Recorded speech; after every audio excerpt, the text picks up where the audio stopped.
Hi, Up With People world. My name is Donna Reed, and I traveled in Up With People in 1976.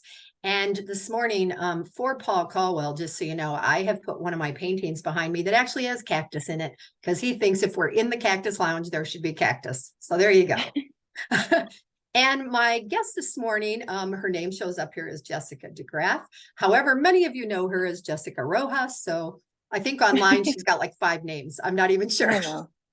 I have multiple personalities, multiple names. I love it. I love it. So, Jessica, welcome. Thank you for agreeing to do this. I appreciate it. Yeah, I'm excited. Thank you for having me. Yeah. All right. So, I always or typically start out with when did you first learn about Up With People? How did you learn about it? So I first learned it's really funny because I had no idea what Upper People was my entire life. And I grew up in Tucson and I never heard of it in my whole life. And then um, when I was at Pima, I was a junior in college and I had a friend that gone to a fundraiser for somebody who was traveling in a January cast. I think it was January of '07, so it probably would have been A. And Okay. he was like, "You have to join this thing. I have no idea what it is, but like it's perfect for you." And he like basically like championed me to apply. Oh, that's awesome. And Did yeah, you I go to had no did you go clue. to the show then? Did you hear a show or see No, it? I didn't because I was back then I was working in a restaurant. I because I used to be in mariachi growing up. Yeah. It's a big thing here in Tucson. And so Yeah. I was working that night when there was a show, and so I couldn't go. And so I'd never even seen a show. I watched the like back then the video was not very informational, but I watched it. Okay. And so yeah, so then and it took me a while to fill out the application. I think it took me like a month because I was just like, I don't know, and my parents would kill me if I did this. And so Oh, yeah, I had no clue what Up With People was until I think until my staging.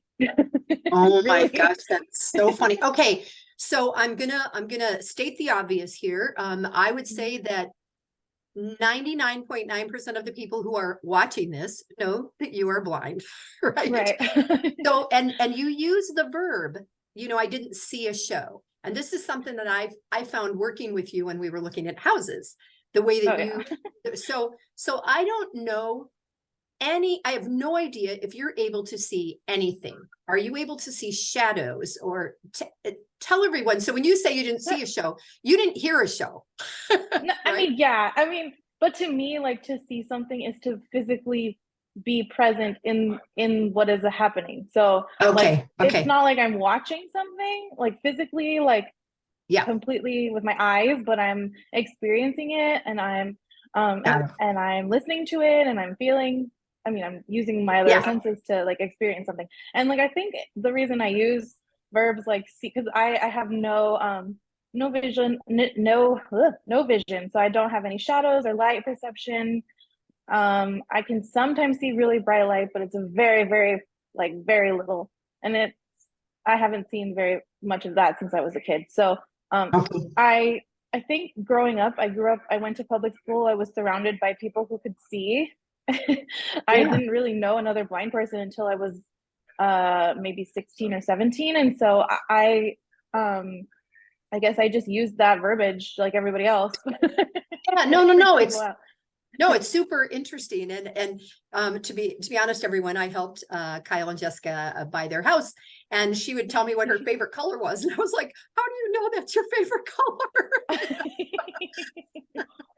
Yeah, It's just I'm lucky that I have a family that was very like they were very aware that I didn't know what things look like and they wanted to make sure I understood like color and or tried to understand color. It's a very difficult thing to yeah. explain to a blind person, but Yes, exactly. um color and shades and things that clothing, things that match and stuff like that. So yeah. Interesting.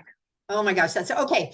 So then when did you first travel? When So did you first I traveled my first semester in 2007 in July. So I was part of the double cast semester. okay. So I was in B. Yeah. Okay. Okay.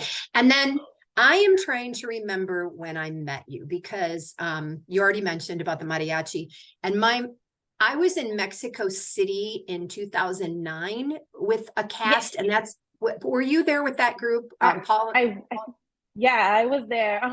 It was my last. I used to because I would do sometimes Mexico cast, like a Right, special event or whatever, right.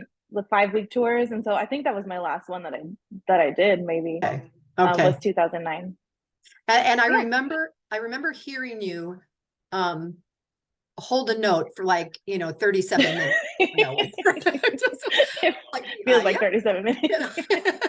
I'm like, she should be out of breath by now.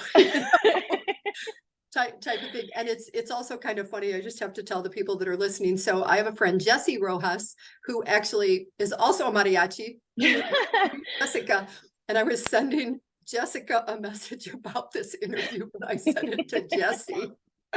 Yeah, Jesse and I actually went to high school together, and we were in the mariachi at Pueblo together. So we had That's classes together. Like we used to hang out all the time. So that is so it's just the small world, Tucson, and thinking, yeah, okay, there's 1 million to 2 million people here, but that still happens, right? So it's crazy. that's very cool. Very cool. All right. So you traveled. Did you ever work as staff, or did they just bring you in for special events? Because I do Oh, remember seeing you at many events. yeah, I mostly was special events, and I guess maybe like a support staff maybe, but because I got, I got treated like staff sometimes. It was a very thin line, but yeah, it was mostly there for like singing and production help and things like that in Okay. Mexico. And then I think I did one like tour through the East Coast, like when we were in DC for because they were doing a lot of shows at embassies and they wanted mariachi, I guess. Yeah, yeah, So, yeah. Mexico is always represented in our shows, right? oh yeah. Yeah, yeah. So, tell me what it was like for you, and maybe a host family experience, when you were traveling on the road. Did a host family have to know in advance that they were going to have someone who was a blind student? And did you ever have any weird situations or really great situations from that perspective? Yeah, so actually it's funny because I didn't know these things until I actually got to do advanced work in Texas my second semester. So thank you for letting me know these things because I would not know how to answer this question. But I, because when you're a student, it's like a whole different bubble, right? Like you just kind of go with the flow and you don't really Yeah. think about like, oh, these people probably know things about me that maybe they like, I always went into it assuming people didn't know. Ah, And interesting. sometimes they would act like they didn't know. And sometimes they'd be like, oh yeah, they told us. So it just depended, I think, on the situation. But so I think that my host families did know that I was blind in advance. And I always had a roommate, so I was never alone. I wondered about that. I Okay. Yeah, Okay. and I thought I was kind of annoyed when I heard about that, but I get why, because maybe it just helped host families feel a little bit better about having a blind student. I mean, it could be really scary if you've never Yeah. experienced it before, and there's a lot of stigmatisms out there, or there's a lot of thoughts about what that means to be blind and what you Yeah. can and can't do. And so I was lucky. I had some really great host families. My host family in Colorado, in Denver, I still keep in touch with them. They're great. And my host family in San Diego, I had Tim and Randy. Hello, if you're watching, because I think Tim is a With People alum. They were awesome. I had some really, really good experience. I also had bad ones. There was a host family in Thailand that was a little weird. They were not We there all a lot. we all had those, Jessica. Whether we could But see yeah, that's a weird one. yeah, I don't think I was the only one that had. So I mean, and that's the thing. Like some things were great and some things were not so great, but I wasn't the only person experiencing the not so great. And I think that helped me to not Yeah. feel like, oh, it's because they Yeah. don't know what to do with me. And there were times when the host families would be like, oh, well, you can stay downstairs since you can't climb stairs. Like that was always my favorite thing. Like, okay. I can climb Sorry. stairs. I shouldn't laugh because at age 65, I'd be grateful to not have to climb stairs. But Yeah, but it it's was really a great, I mean, interesting. Go ahead. I'm yeah, sorry. I was just gonna say it was a good experience. I think it helped me learn a lot about myself to live with all these different people, especially like, in the smaller towns that we visited where people had no idea, never, ever, ever even thought they would ever meet a blind person. So it was Mhm. cool. Yeah. I can't remember if I told you this because this was sort of happening while we were looking at houses, but Oh, one of my high school friends is deaf, and oh, been chatting a lot on Facebook Messenger, and I do a lot of voice to text. So one day I just left this oh, really long voice message, and Brent types back and says, "Still deaf." And it was oh just, my it was super funny. I was like, oh yeah, you can read what I write, but you can't. God. Oh God, it just cracked me up. And I saw him when I was there last summer, and I'm like, so the things that we don't think about, oh my gosh. Yeah. I mean, Yeah. and there's always gonna be stuff like that. Like, Yeah. oh, sorry. Yeah. All right. So when you traveled, do you have any favorite songs that from your show that you remember, or special music that was put in Mexico or something? Is there anything that you loved? Oh man, that Mexico medley was always so fun. Like it was always a blast because it was like a bunch of like popular songs in Mexico, and I knew like most of them because a lot of them were in like novelas and stuff. And my grandma, she watches novelas, so I was like, "Oh, I know that one. Oh, I know that one. Oh, yeah." Songs from So novellas. yeah, some of them were like the Rebelde song, but yeah, like that was Yep. always fun. And I think also for me because Mexico, I had been to Mexico before because my family's from Mexico, and I we traveled there a lot, or a few times growing up. And so for me, the European cities were always really cool because I never even dreamed that I'd ever go to Europe or even the Yeah. Philippines. And so like whenever we got to sing in German or Belgian or Dutch or Flemish or Yeah. whatever the language, Italian, like it was always so cool for me. So That's yeah, neat. I That's yeah, neat. it was I one time sang for a Chinese client here in Mandarin, one of the songs, and he just started talking to me and goes, "Oh, you speak," and I'm like, "No, I know oh, one song." not quite the I same thing. don't even really know what I just said, but that's too funny. All right, and so when did you meet Kyle?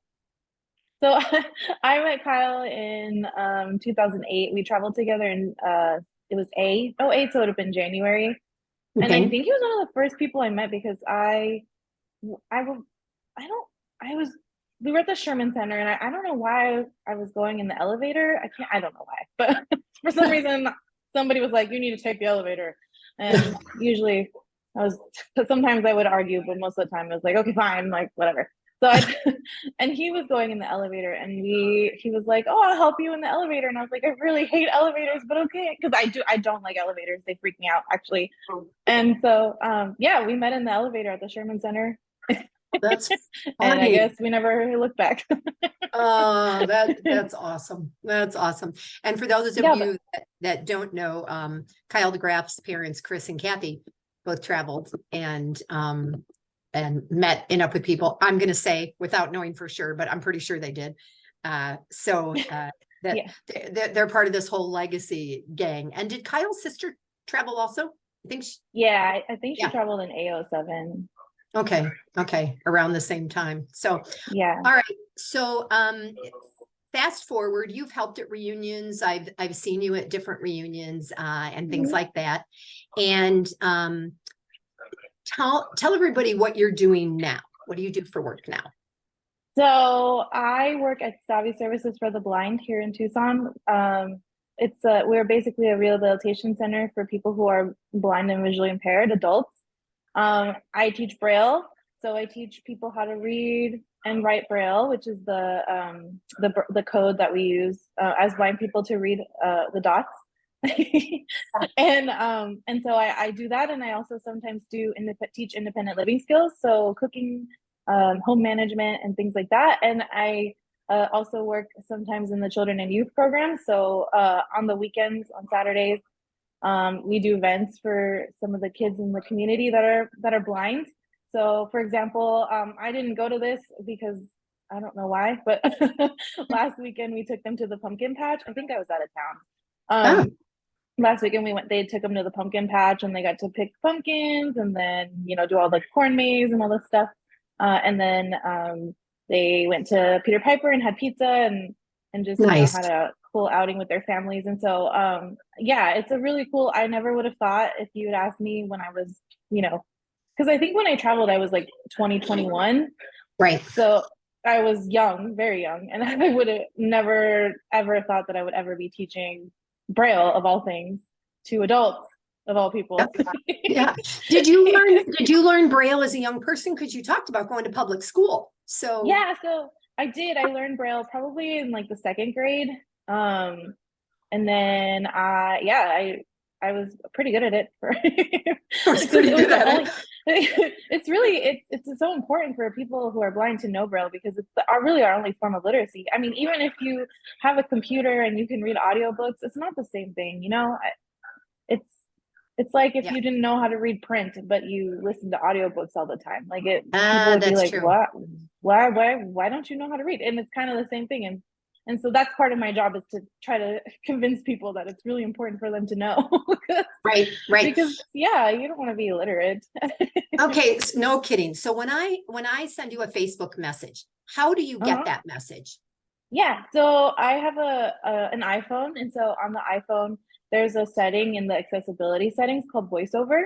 And so if you turn that on, it will read everything that you are tapping on the screen. So like when I tap something, it'll say like Donna Reed sent you a message, right?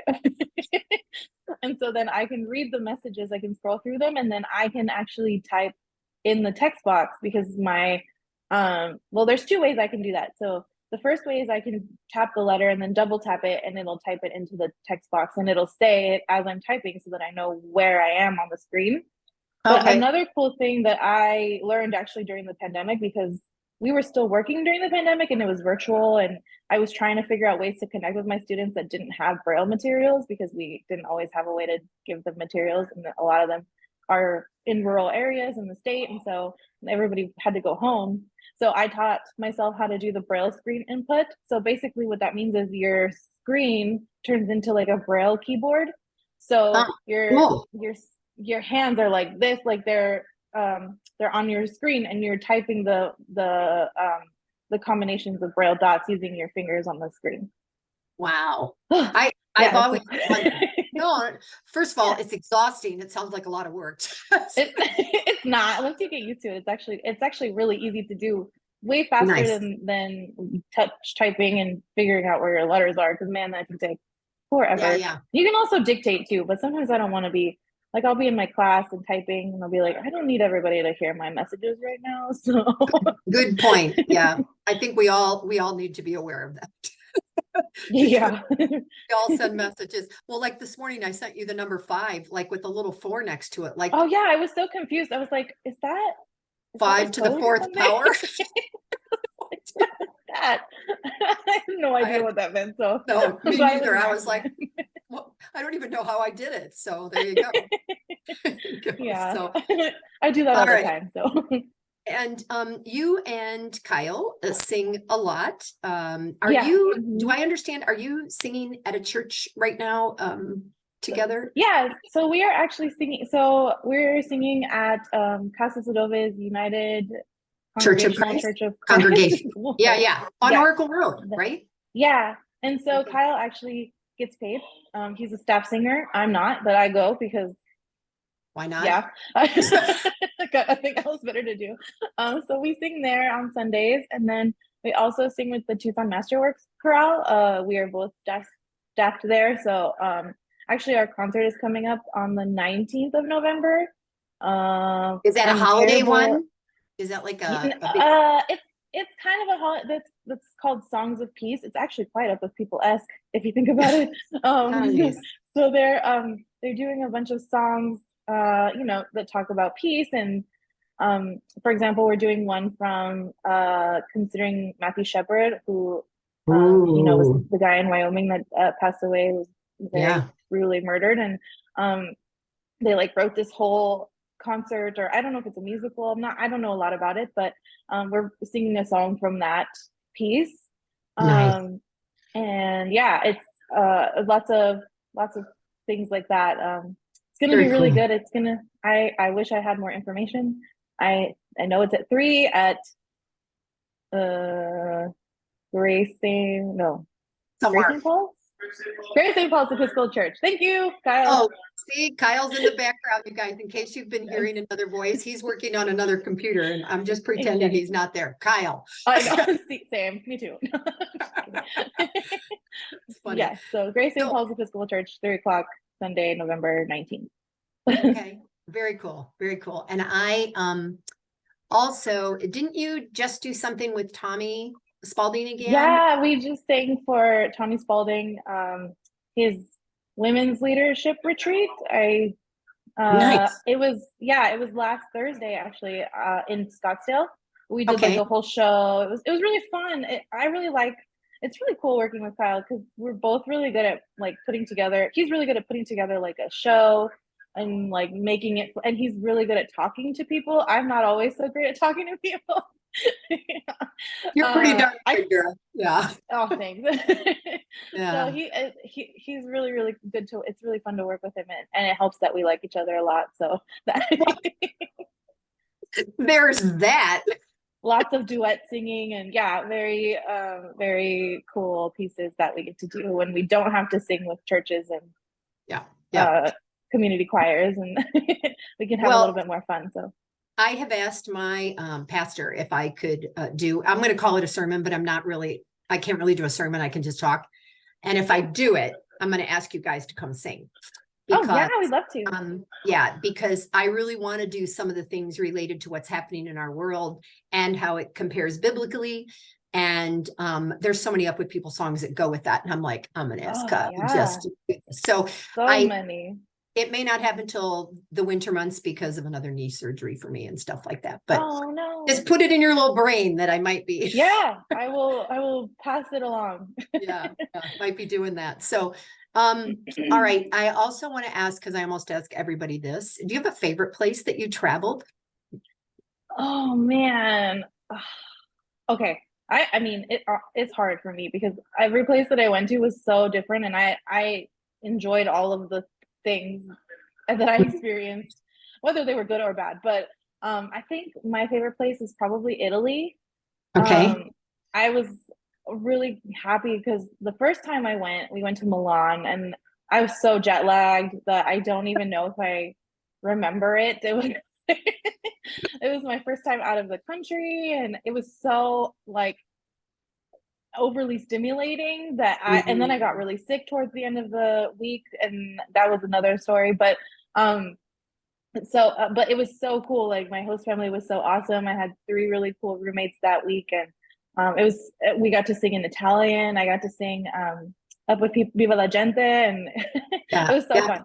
But then and I was like, I want to go back because I just didn't feel like I got, to experience, like I wanted to experience more of Italy, Right. especially because I was raised Catholic, and like it's very important place. Yeah. And so when I got to sing with when we did the show for the Andrea Bocelli concert, that was like I got to spend 2 weeks in Italy because we stayed later, and I got to go to Rome, and we were in Florence, and oh my God, I just love Italy. No, I like, that's super cool. I was so jealous about not being able to go oh that. man, it was such an experience. Like the Yeah. whole time it was so great. My parents got to go, and my brother, Oh, and they got to see the show, and that's yeah, cool. I was dating someone else at the time who went, and I that love was that. cool too. Yeah.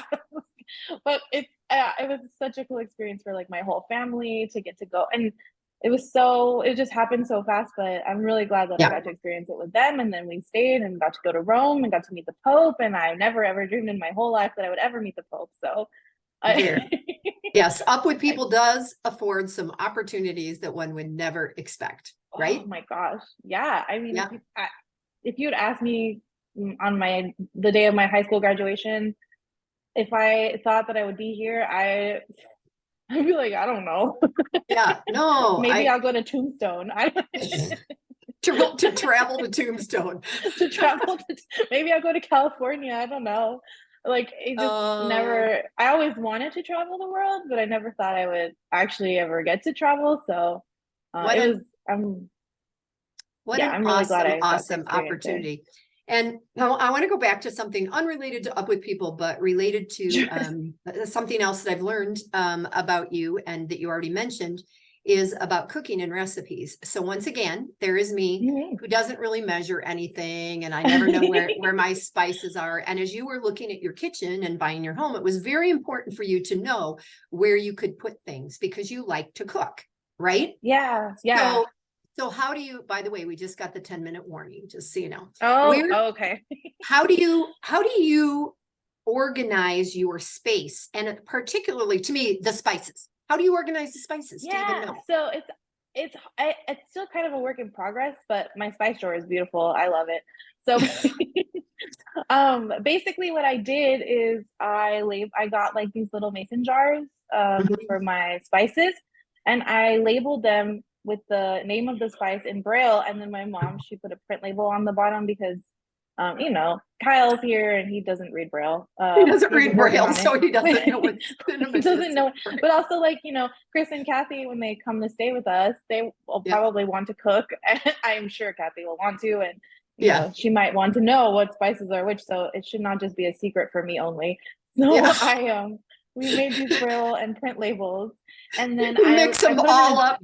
You can mix them yeah. all up, Jessica, and just see what Sometimes I think maybe that would be a fun thing for me, but maybe not for other people. So I won't do that. But yeah. oh man, sorry, Kathy. I hope you don't. I love you. But so I put them all in a drawer and I lined them up on like this little rubber pad so they don't roll around. And it's Yep. literally the best thing ever because I we don't have a lot of like up cabinet space Right. by our stove. And um my mom actually came up with the idea to put them in a drawer, and it's nice because I can just reach down, pick it up, look at the Yeah. label, it's right there. And then I did the same with like all of my um well, I'm doing the same with all of my like flour and sugar and like those kind of things.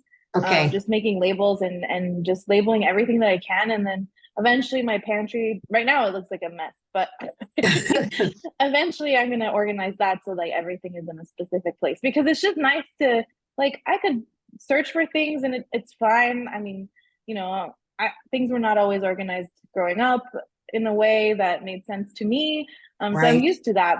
But if I'm going to be in there, like I just want to know where things are, and Yeah. so does everybody. So No, yeah, so that was super important when we were looking at houses. I remember that and especially with your yeah, and stuff that you wanted to know where things are. And I since I don't live in a world of 100% organization, it's the reason that I have a fake background behind me instead of showing you the real room. oh no, like, I Yeah, get it. it's it's just so interesting to learn, how people Yeah, adapt, how they grow, how they succeed in a world that's just slightly different for them than it is for everybody else, right? yeah, So yeah. We make it work. yeah. Kindness All isn't right. the thing that defines who I am. It's just a No, characteristic. So I just try to just work around I it. know, absolutely. I totally see that. Okay, one last thing. Did you have a favorite food that you ate on the road or something horrific that you would never eat again? um, okay. Trying to think. I don't remember anything scary. I think I ate pig's blood once in the Philippines. Yeah. Um, but I didn't know that it was pig's blood or some Okay. sort of. It was actually really good. Like In like a soup? it Like was a like in like a stew, like with rice and meat chunks, oh, I think. And okay. we were in the military base at in Baguio in the Mhm. mountains, and we stayed. We ate with them, and we ate whatever they ate in their chow hall, and I don't know what it was. It was really good. And then somebody was like, "You're eating pig's blood, right?" And I was like, well, it's delicious. So I Thanks for guess. telling me afterwards, Thank you. right? Yeah. Yeah. And so from then on, I was like, maybe I just don't always need to know what it is. I'm just gonna just not ask Awesome. sometimes when I'm not sure. And then I just because Yeah. it was really good. A lot of the food, but oh my god, I ate so many good foods. I'm Nice. like the pickiest. It was so scary because I'm a really even back then, like I was such a picky eater, like so picky. I had to grow out of that really quickly. Yeah. Yeah, you do. Right. Right. Yeah, I mean, oh man, the first week I was there, my host family was making like casseroles and things, and I was like, I don't need any of this stuff, but okay, here we go. Here we go. I don't want to starve. All right, so I Yeah, have to ask one last question. Based on how Up With People is evolving now, and how like the whole tour, the first tour has been in like Latin America and Central America and stuff, and you're working with young people. Would you still encourage, or could you encourage someone that you're working with who has the same lack of vision that you had to consider traveling with Up With People? What might you say to that young person? I would say to them, it's a really cool experience. It's very different now than when I traveled, in the sense that maybe it's not as long. Yeah. So maybe it's better because it fits better into their schedule. A lot of students that we get that are younger want to go to school, they want to go to college. Yeah. And when I was growing up, a gap year was not a thing. So No. it's really, I definitely would say take a gap year and maybe think about this, because it's going to change your life. You're going to get to experience a lot of cool things in a lot of different places that you maybe never thought you'd ever go. And it's going to be hard, and it's going to be fun, and it's going to make you cry a lot probably. Yeah. But it's going to change your life. So Nice. yeah, check it out. Nice. Alrighty, I am going to wrap this up. I will let you know when I make it public. I think there's one other one, but before you. And Okay. thank you so much for doing this. I have had, as you know, struggled to get young people to spend the time I to do know. this. I'm sorry. It's okay. We got her done. So yeah. And I got to get over and see the house. I'm anxious to see it now that you guys are living it. Oh, yeah, So, yes, you got to come over. yeah, And one of these. we're excited for your cutting board. So I know. Those, believe it or not, many are in the back seat of my car, 3 or 4 of them. Oh, So, okay. for Well, you different can drop people. it by. So, yeah, I will. All right, Jess. Thanks. I'm going to stop the recording. Okay. Cool. Thank you.